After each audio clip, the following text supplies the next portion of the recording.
Selamat datang kembali di kelas praktikum akuntansi jasa dagang dan manufaktur fase F kelas 11. Pada kesempatan kali ini kita akan membahas terkait jumlah penyesuaian pada perusahaan dagang.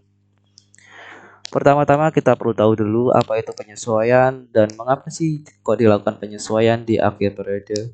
Sebenarnya penyesuaian itu dilakukan untuk mencatat berapa saldo sebenarnya dari akun tersebut. Karena kita tidak bisa mencatatnya itu setiap hari. Nah, misalkan di sini teman-teman di awal periode ya atau di awal bulan itu membeli ballpoint satu pak, harganya 100.000. Kemudian di akhir periode, nah pertanyaannya apakah ballpoint itu nilainya 100.000? Misalkan ini ballpoint ini dipakai setiap hari. Tentu tidak, nilainya pasti berkurang atau menyusut. Nah, nilai inilah yang kita perlu catat. Misalkan kita cek ballpointnya, oh ternyata ballpointnya sisa 70.000. Nah berarti yang terpakai adalah 30.000. Nah yang 30.000 inilah yang kita akui sebagai beban, dan 70.000 inilah yang kita catat di perlengkapan itu. Yang perlengkapannya awalnya saldonya adalah 100.000, kita catat menjadi 70.000 karena tadi berkurang. Nah hal inilah fungsi dari penyesuaian.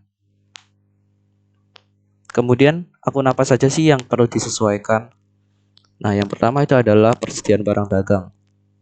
Kemudian ada persediaan perlengkapan yang tadi saya contohkan.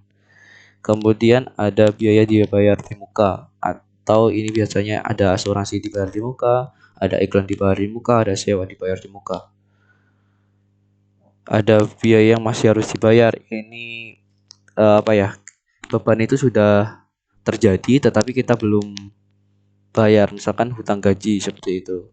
Kemudian ada pendapatan diterima di muka, ya ini kita belum melakukan layanan, belum bekerja tetapi kita sudah mendapatkan uang terlebih dahulu. Kemudian ada pendapatan yang masih harus diterima. Nah ini kita sudah melakukan pekerjaan tetapi kita belum mendapatkan uang.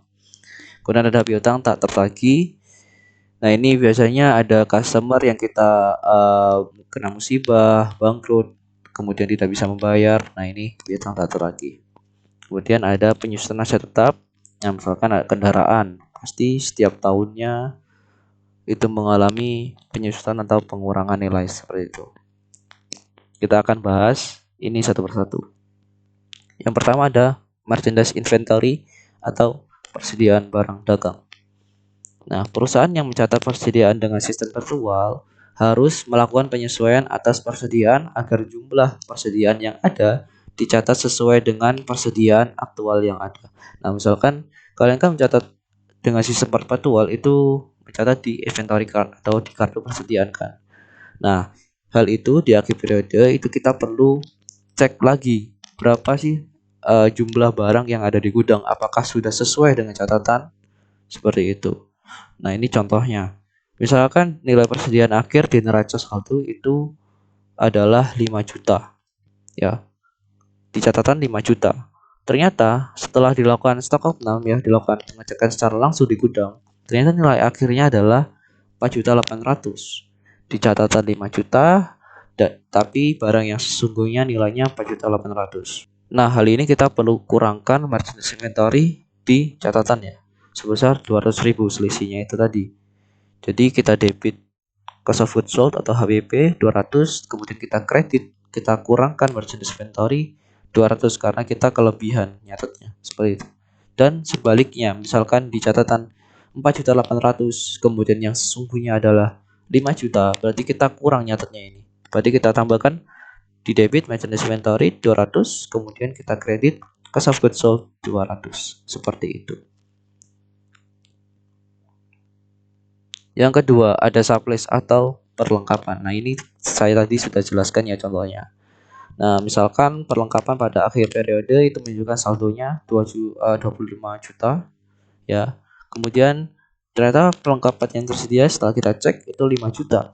Catatan 25 juta ya, awal kita catat kan, kita beli 25 juta, kemudian di akhir periode ternyata yang tersisa adalah 5 juta. Berarti ini sudah terpakai 20 juta.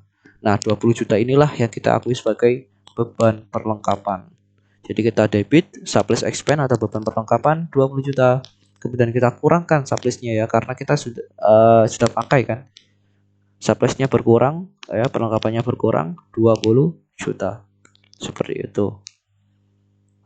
Kemudian yang ketiga ada prepaid expense atau biaya yang dibayar di muka. Ini terkait dengan sewa, asuransi, dan iklan. Nah, ini biaya dibayar di muka merupakan biaya yang kadaluarsa dengan berlalunya waktu. Nah, itu tadi contohnya adalah sewa, asuransi, dan juga iklan. Nah, misalkan di sini ya, ini teman-teman sewa bangunan sebesar 12 juta. Nah, ini dibayar di awal, di tanggal 1 Desember. Itu teman-teman sudah bayar 12 juta untuk 1 tahun. Nah, kemudian di akhir periode, di akhir bulan, di tanggal 31 Desember itu kita sesuaikan. Nah, ini pertama ya, di tanggal 1 Desember kita pasti keluarkan uang. Kita debit prepaid rent atau sewa dibayar di muka bertambah 12 juta. Kemudian cash di kredit ya berkurang 12 juta karena kita bayarnya di awal 12 juta.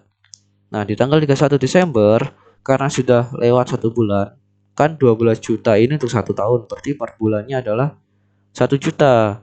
Jadi karena sudah lewat 1 bulan, berarti kita akui beban sewa 1 juta, kemudian prepaid rate-nya berkurang di kredit 1 juta. Seperti itu.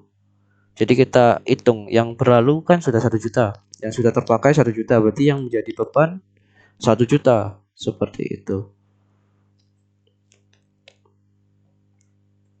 Kemudian biaya yang masih harus dibayar atau accrued expense. Nah, ini kebalikannya yang tadi.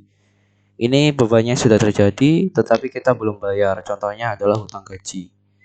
Nah, misalkan gaji karyawan itu per harinya 100.000 dan dibayarkan setiap minggunya itu 1 minggu ya, ini asumsinya. Berarti 5 hari kerja. Kemudian pada tanggal 31 Desember akhir periode itu ternyata hari Rabu. Nah, maka gaji yang masih harus dibayar sebesar, jadi kan dari Senin ya, Senin, Selasa, Rabu, berarti 3 hari.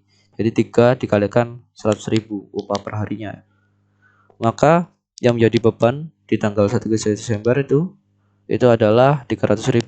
Beban gaji 300.000, kemudian karena perusahaan belum bayar ya, kita akui sebagai hutang gaji sebesar 300.000 di kredit. Seperti itu. Selanjutnya adalah unearned revenue atau pendapatan terima di muka. Ini kita belum memberikan layanan, tetapi kita sudah mendapatkan uang terlebih dahulu. Misalkan di sini perusahaan X menerima uang sebesar 1.200.000 pada tanggal 2 Desember untuk layanan iklan yang diharapkan selesai 31 Desember. Nah, bagaimana kita mencatatnya? Nah, misalkan di tanggal 2 Desember ini pasti kita sudah menerima uang ya. Cash in bank bertambah di debit 1.200.000, kemudian unearned revenue-nya juga bertambah, pendapatan diterima di mukanya juga bertambah, di kredit 1.200.000. Ya, kemudian di akhir periode karena ini sudah selesai ya, misalkan tanggal 2 Desember sudah selesai, berarti unearned revenue-nya itu kita debit atau kita kurangkan 1.200.000, kemudian kita akui pendapatannya yang sesungguhnya adalah service revenue 1.200.000. Jadi unearned revenue ini sebenarnya akun sementara. Seperti itu. Ketika sudah pekerjaannya sudah selesai, unearned revenue-nya kita kurangkan di debit, kemudian kita akui sebagai service revenue di kredit 1.200.000. Ini ngomong-ngomong adalah contoh dari perusahaan jasa. Ya, kalau perusahaan dagang ya sama saja, kita tinggal menyesuaikan saja akunnya. Selanjutnya adalah accrued revenue atau pendapatan yang masih harus diterima. Ini kebalikannya yang tadi ya. Ini kita sudah melakukan layanan, tetapi kita belum mendapatkan uang. Nah, misalkan di sini adalah perusahaan X telah melakukan pelayanan dengan tagihan 600. Namun hingga akhir periode itu belum diterima uangnya. Jadi kita sudah mengirimkan tagihan, harusnya customer itu membayar 600, tapi di akhir periode itu belum bayar. Jadi ini gampang saja ya. Jadi kita tambahkan atau kita debit account receivable atau piutang 600 ya, piutang bertambah, kemudian kita akui sebagai pendapatan service revenue 600. Selanjutnya adalah uncollectible receivable atau piutang tak tertagih. Nah, ini misalkan cadangan kerugian piutang ditaksir sebesar 2% dari piutang dagang. pada neraca saldo total piutangnya itu sebesar 34.400. Jadi nanti saldo 34.400 ini kita kalikan dengan 2%. Kemudian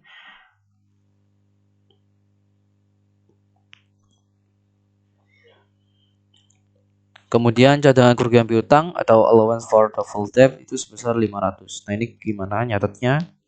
Jadi pertama kita kalikan dulu ya yang saldo piutangnya tadi dengan 2%. 34.400 kita kalikan dengan 2%.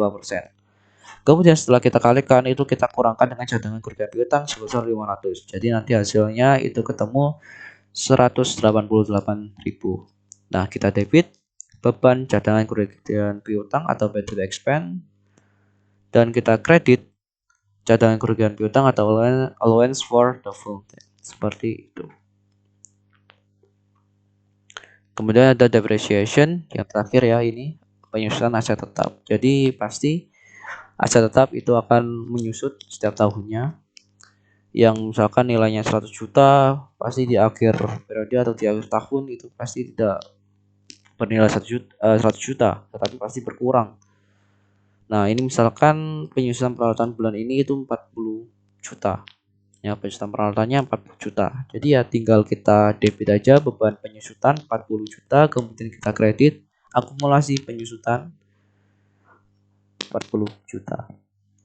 Pak, tapi misalkan di soal itu tidak disebutkan berapa penyusutannya. Nah, teman-teman itu bisa lihat di daftar aset tetap. Nah, di daftar aset tetap itu pasti disebutkan berapa penyusutan per tahunnya. Nah, itu teman-teman tinggal sesuaikan aja. Misalkan di soal itu penyusutan per bulan, nah itu teman-teman tinggal sesuaikan saja.